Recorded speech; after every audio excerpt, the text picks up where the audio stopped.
আল্লামা ইমাম ফখরুদ্দিন রাজির মতো মানুষ, আল্লামা ইমাম ফখরুদ্দিন রাজের মতো মানুষ যিনি তাফসীরে কবির কোরআন শরীফের একটা তাফসীরে কবির লেখছেন 100 খণ্ডের কিতাব।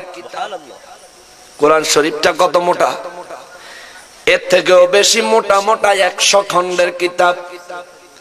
কত বড় মাপের আলেম ছিলেন। উনার ইন্তেকালের সময় ইবলিস শয়তান তারে ধোঁকা দেওয়ার চেষ্টা করলো। ইবলিস কয়, এই ফখরুদ্দিন তোমার রব কে? কয় আমার রব হলো আল্লাহ। কয় তোমার রব কয়জন? কয় একজন। ইবলিস কয় তোমার রবের বানাইছে কে? কয় লাম ইয়ালিদ ওয়া লাম ইউলাদ, আমার রব কারো থেকে জন্ম নেয় না, কাউরে জন্ম দেয় না। এইভাবে ইবলিস 1000 প্রশ্ন করলো। ইমাম ফখরুদ্দিন রাজি রহমাতুল্লাহ আলাইহি 1000 প্রশ্নের উত্তর দিলেন। 1000 প্রশ্নের উত্তর দেওয়ার পর 1001 নাম্বার প্রশ্ন করছে ইবলিস শয়তান। ওই প্রশ্নে আমার আল্লাহ এক নয় এরকম একটা প্রশ্ন কইরা ইমাম ফখরুদ্দিন রাজিরে ঠেকায়া দিছে। ওনার যত দলিল ছিল 1000 প্রশ্নের উত্তরে তার দলিল শেষ হয়ে গেছে। এইবার তো বড় মুসিবত হয়ে গেছে। সাথে সাথে মৃত্যু সজ্জা থেকে মুরাকাবায় চলে গেলেন, নিজের পীর ও মুর্শিদ কেবলারে স্মরণ করলেন। এখনকার সময় কাউরে স্মরণ করলে মোবাইলে ফোন দিয়া কয় হ্যালো, কেমন? আর আল্লাহর ওলিরা রে বাবা মুরাকাবায় যায় তাম পৃথিবীতে যত আল্লাহর ওলিরা আছে সমস্ত ওলিদের সাথে কানেকশন লাগায়া দিতে পারতো। সুবহানাল্লাহ। এখনো যারা বলি তারা পারে রে বাবা। ওই ইমাম ফখরুদ্দিন রাজি রহমাতুল্লাহ আলাইহি সে তার পীরের সাথে মুরাকাবার মধ্যে পীরের সাথে কথা কয়, ওগো আমার মুর্শিদে বরহ, জীবনে বহু তাওয়াজ্জু দিছেন, বহু সাহায্য করছে। আজকে ইবলিসের সাথে মুনাজারায় 1000 প্রশ্নের জবাব দিয়াও আমি ফখরুদ্দিন রাজি 1001 নাম্বার প্রশ্নের দলিলে আটকায়া গেলাম, দলিল দিতে পারি না। আমার এখন কি উপায় হবে? ইবলিসের প্রশ্নে তো আমি বেঈমান হয়ে মারা যাব। ইমাম ফখরুদ্দিন রাজি পীর সাহেব কয়, ফখরুদ্দিন রে একটু অপেক্ষা করো, আমি আমার দয়াল নবীরে জিগাই এই প্রশ্নের উত্তরটা কি দিলে উপযুক্ত হবে। সুবহানাল্লাহ। আমি আমার দয়াল নবীজিরে জিগাই কি উত্তর দিলে উপযুক্ত জবাব হবে। ইমাম ফখরুদ্দিন রাজি রহমাতুল্লাহ আলাইহি অপেক্ষা করলেন। তার মুর্শিদে বরহক মুর্শিদ কেবলা কি রে এডি কই যায় দাওয়ারতাছে, এই মাইকেল লোক ওতলে আট দেখ সাউন্ড টাউন ঠিক আছে, মাঝখান দিয়ে ডিস্টার্ব করিস না বাবা। হোম না আর এত মহব্বতের আলোচনা হয় নাই। এটা আপনাদের সবার নিয়ত ছিল খালেস, পোলাপান্ডির একেবারে খাস খালেস নিয়ত ছিল। এটা রহমতের নিদর্শন, রহমতের নিদর্শন বাবা। বাবারে আল্লাহ কয় আমি আল্লাহ যত জায়গায় রব, যত জায়গায় আমি রব্বুল আলামিন। আমার নবীর কথা আল্লাহ কয় আমার নবী তত জায়গায় রহমাতুল লিল আলামিন। জোরে কন্যা সুবহানাল্লাহ। আল্লাহ কয় যত জায়গায় আমি আল্লাহর রব্বিয়ত তত জায়গায় আমার নবীর নবুয়ত। সুবহানাল্লাহ। নবী ছাড়া কোনো উপায় নেই। এ মুসলমান আল্লাহর বান্দারা রে, আমার প্যারা নবীর উম্মতেরা রে, দয়াল নবীর মহব্বতই একমাত্র মুক্তির উপায়। যার মধ্যে নবীর মহব্বত আছে তার মধ্যে 5 ওয়াক্ত নামাজ থাকবে, যার মধ্যে নবীর মহব্বত থাকবে তার মধ্যে নবীর সুন্নতের নিদর্শন থাকবে, যার মধ্যে নবীর মহব্বত থাকবে তার জীবনে মিথ্যা কথা থাকবে না, যার জীবনে নবীর মহব্বত থাকবে ওই ব্যক্তি আমার নবীর জন্য জীবন দিতে সব সময় প্রস্তুত হয়ে থাকবে। এই আল্লাহর বান্দারা রে, এরে যুবকেরা, ওরে যুবক, অনেকে আছো অল্প বয়স্ক, অনেকে আছো দাড়ি কাটো, অনেকে আছো চিন্তা করো বয়স হইলে দাড়ি রাখবা।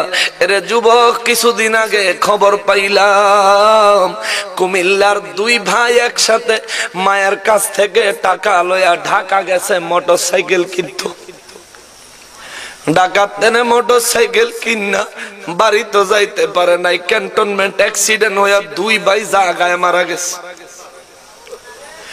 এ যুবক, গত রমজানের ঈদের আগের রমজানের ঈদের পরে আমার মসজিদ থেকে আমার মুসল্লি 2টা লোক ঈদের নামাজ আদায় কইরা আমার সাথে কোলাকুলি কইরা পাগলারা উত্তরবঙ্গে কোথায় যেন গেছিল মোটরসাইকেল দিয়া।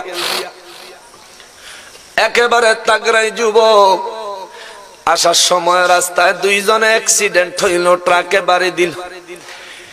একজন রাস্তার মাঝখানে পড়লো আর একজন সাইডে পড়লো।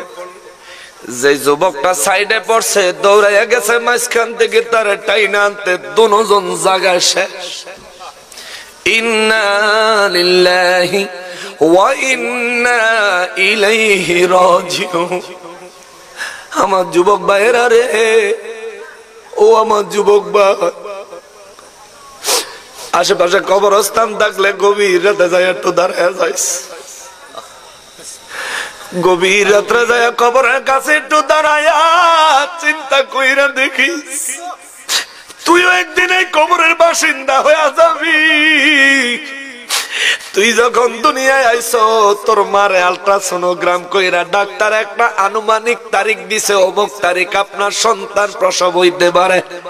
কিন্তু বাইরে তুই দুনিয়া থেকে কবে যাবি কেউ গ্যারান্টি দিতে পারতো না, কোন সময় যাবি কেউ গ্যারান্টি দিতে পারতো না। তুই ঘরের থেকে এখন বাইরে যাস, ফিরা সুস্থ করে যাবি রে ভাই, তোর কোনো গ্যারান্টি নাই রে ভাই। যে কোনো সময় মওত হইতে পারে রে আমার ভাই। দুনিয়াতে আসার সিরিয়াল আছে, যাওয়ার সিরিয়াল নাই রে ভাই। এই জন্য আল্লাহর ওয়াস্তে অনুরোধ করি, আমার দয়াল নবী কয় উম্মত, যে ব্যক্তি দাড়িতে খুর লাগায় সে আমার কলিজায় খুর লাগায়। উম্মতরে যাই করছ, আমি নবীরে কষ্ট দিস না, কষ্ট দিস না, কষ্ট দিস না। যারা আমি নবীরে কষ্ট দিবি আল্লাহ তা করে ছাইরা দিত না, আল্লাহ তা করে আযাব দিব, শাস্তি দিব। অতএব যুবক, আমার যুবক ভাইরা রে, অনেক বয়স্ক মুরব্বী বাবারাও আছেন, দাড়ি রাখেন না রে বাবা। এর বাবা নামাজ ঠিক মতো পড়তে পারেন না, রোজা ঠিক মতো রাখতে পারেন না, কিন্তু দাড়িটা রাখেন রে বাবা। নবীর কলিজায় খুর লাগায়েন না, নবীর কলিজা মোবারকে আঘাত দিয়েন না রে বাবা। অনুরোধ কইরা কইয়া গেলাম, এই হোমনার মানুষ, দিঘির বাড়ির মানুষের পায়ে ধইরা কইয়া গেলাম রে ভাই, 5 ওয়াক্ত নামাজ পড়িস, নবীর মহব্বত করিস।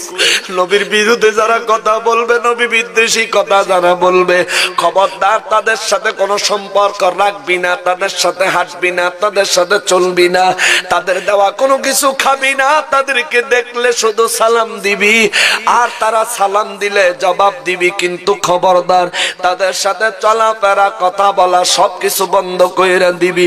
কারণ মনে রাখবি, মনে রাখবি, আমার দয়াল নবী হাদিসে মুবারকে বলেছেন, জগৎবাসীরা রে, ও জগৎবাসীরা, তোমরা আতরের দোকানদারের সাথে সম্পর্ক রাখো, কামারের দোকানদারের সাথে সম্পর্ক রাখো না।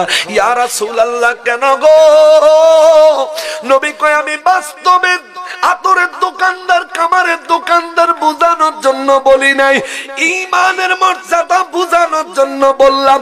কামারের দোকানে তুমি যা যদি বৈশা থাকো, কামার যে হাপড় টানে, হাপড়ের বাতাসে আগুনে ছাই দিয়া তোমার শরীর ভরে যাবে।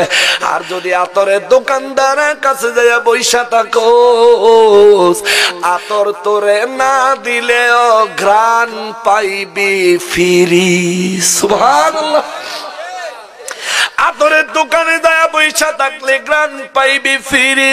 আতরের দোকান থেকে বাহির হয়ে আসলে তোর জামা কাপড়ে দেখবি আতরের গ্রান লাইগা রইছে। ওরে যুবক, এই কথা কয়ে আমার দয়াল নবী বুঝাইলো উম্মতেরে, এরে উম্মত, যে ব্যক্তি নবীর জন্য জীবন দিতে রাজি তার পিছে পিছে ঘুরিস, দেখবি তার পিছে ঘুরতে ঘুরতে নবী পায়া যাইবি। নবী পাইলে আল্লাহ পাবি, আল্লাহ পাইলে জান্নাতের মেহমান হইয়া যাইবি। সুবহানাল্লাহ। এরে মুসলমান, আল্লাহর বান্দারা, আমার দয়াল নবী এমন নবী, এমন রাহমাতুল লিল আলামিনের উম্মত আমরা, এমন দয়াল নবীর উম্মত আমরা, যেই নবীর উম্মত হওয়ার জন্য সমস্ত নবীরা পর্যন্ত আল্লাহর কাছে ফরিয়াদ করেছে। ওই নবীর উম্মত হওয়ার জন্য ঈসা নবী ফরিয়াদ কইরা তো জিন্দা চতুর্থ আসমানে চলে গেলেন। আমার নবীর উম্মত হইয়া আসবে। দেখেন, ঈসা নবীর আল্লাহ নবুয়ত দিছে, ঈসা নবীর আল্লাহ ইনজিল কিতাব দিছে, শ্রেষ্ঠ 4টা কিতাবের একটা কিতাব, শ্রেষ্ঠ 4 জন রাসূলের একজন রাসূল। তারপরে কয়, আল্লাহ যদি আখিরি নবীর উম্মত হইতাম নিজেরে ধন্য মনে করতাম। সুবহানাল্লাহ। নবী হয়া, রাসূল হয়া, আসমানি কিতাব পায়া, তারপর কয় আল্লাহ যদি আখিরি নবীর উম্মত হইতে পারতাম নিজের জীবনটা ধন্য মনে করতাম। এক পর্যায়ে ফরিয়াদ করতে করতে আল্লাহ মঞ্জুর কইরা চতুর্থ আসমানে নিয়ে গেলেন। আবার দুনিয়ায় আসবেন নবী হইয়া নাকি আমার নবীর উম্মত হইয়া? কি হইয়া? উম্মত হইয়া আসবে রে বাবা। ঈসা নবী আমার নবীর উম্মত হইলে ঈসা নবীর রাসূলের থেকে মর্যাদা কমবো না বাড়বো? জোরে কর। আমার নবী কয়, আল উলামা ইন্নাল উলামা ওয়ারাসাতুল আম্বিয়া। আবার আমার নবীজি কয়, নিশ্চয়ই আমার উম্মতের মধ্যে যারা আলেম জ্ঞানী তারা বনি ইসরাইলের নবীদের থেকেও মর্যাদাবান। জোরে কন্না সুবহানাল্লাহ। এ মুসলমান, আল্লাহর বান্দারা, ও আমার প্যারা নবীর উম্মতেরা, রহমতের মজলিসে রহমতপূর্ণ মন মানসিকতা নিয়ে বসে যান।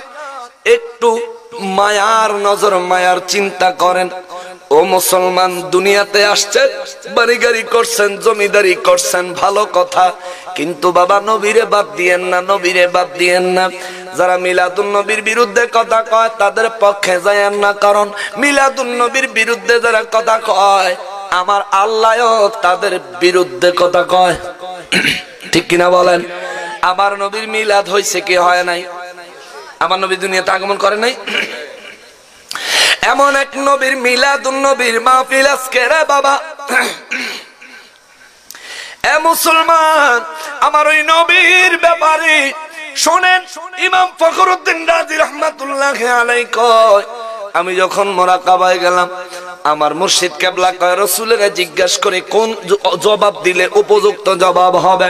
কিছুক্ষণ পরে ইমাম ফখরুদ্দিন রাজি কয়, আমি মুরাকাবায় দেখি আমার মুর্শিদ কেবলা মুস্কি হাসি দিয়া কয়, দয়াল নবী কইছে ইবলিসের একটা জবাব দাও বিনা দলিলে আল্লাহ এক। জোরে কোন সুবহানাল্লাহ। তোর মতো ইবলিসের লাগে দলিলের দরকার নাই, বিনা দলিলে আল্লাহ এক। আমরাও বলতে চাই বিনা দলিলে মিলাদুন নবী জায়েজ। ঠিক কিনা বলেন?